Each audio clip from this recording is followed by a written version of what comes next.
तो आज डिस्कस करेंगे कॉलम इंस्पेक्शन पे कि कॉलम का जब हम रेनफोर्समेंट चेक करते हैं तो उसमें क्या क्या हमें मेजर डिफेक्ट्स रहते हैं जो हम छूट जाती हैं, उनको क्या क्या चेक करना है कॉलम रेनफोर्समेंट सेटिंग करने से पहले।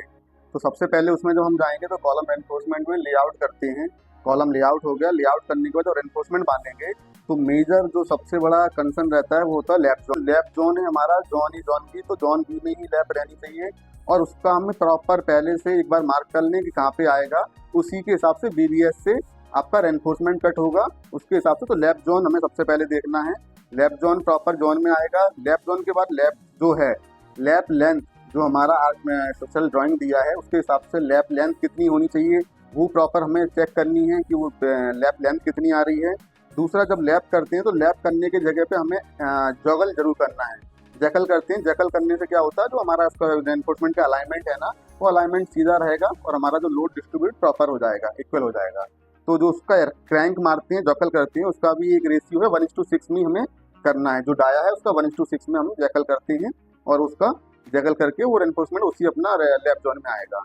दूसरी चीज आती है रिंग्स। जो रिंग्स हम पहनाते हैं, स्ट्रप्स पहनाते हैं, उसको बैंड करना, हुक बैंड करना। हुक बैंड बहुत ही इंपॉर्टेंट है क्योंकि बहुत सारे स्ट्रक्चर इससे ही फेल होते हैं, क्योंकि प्रॉपर अगर 90 डिग्री में जब रहेगा तो वो एक वहीं से बकलिंग करने का चांसेस पूरा होता है, कॉलम बकलिंग हो जाता है।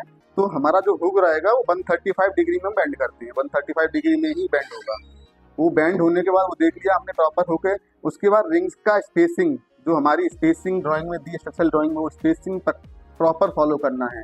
उसमें अगर थोड़ा भी ऊपर नीचे हो गया, ऐसा कभी होता है कि हमारे पास रेनफोर्समेंट नहीं है तो ये डाया नहीं, वो डाया हमने कर लिया कि हम स्पेसिंग कम कर देंगे, ऐसा नहीं। वो प्रॉपर स्ट्रक्चरल डिजाइनर से अप्रूवल लेना और उसकी जो स्पेसिंग ड्राइंग में दी वही हमें फॉलो करना है, प्रॉपर उसको बैंड होना चाहिए।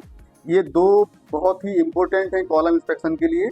ये दो हो गए। उसके बाद में जो आप ड्राइंग के हिसाब से कॉलम चेक करते हैं रेनफोर्समेंट, वो तो देखना ही है कितने डाया का है रेनफोर्समेंट, कितने रेनफोर्समेंट उसमें दिए हैं, कितना नंबर ऑफ बार देना है, वो उसका स्पेसिंग क्या, वो एज पर ड्राइंग है। बट ये चीज़ बहुत ही इंपॉर्टेंट है एज ए क्वालिटी कंट्रोल। वो आपके पास ड्राइंग नहीं तो भी आप ये चेक कर सकते हो और ये चेक करना ही करना है। और उसके बाद में जब ये हो गया, इंस्पेक्शन हो गया, जब हम लैप लगाते हैं और जो हमारा रेनफोर्समेंट नेक्स्ट फ्लोर के लिए जाएगा तो वो बीबीएस उसी हिसाब से कट करना कि नेक्स्ट फ्लोर में भी जो हमारी लैप है वो हमारी लैप जोन में ही आए। उस टाइम पे हमें कोई दिक्कत ना आए, ना फिर हमें रीवार करना पड़े या फिर दूसरी कोई चीज़ करना पड़े, वो लैप जोन में आए, उस हिसाब से हमें बीबीएस कट करना है। और उसके बाद ये हो गया, फिर हम उसमें कवर ब्लॉक लगाएंगे। कवर ब्लॉक जो हमारा कॉलम का 40 mm कवर होना चाहिए।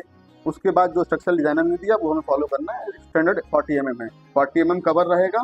उसके बाद में हम शटरिंग का काम शुरू करें। तो ये बहुत इंपॉर्टेंट चीज़ें हैं, ये हमें कभी भी कॉलम चेक करने के टाइम पे ध्यान रखना है।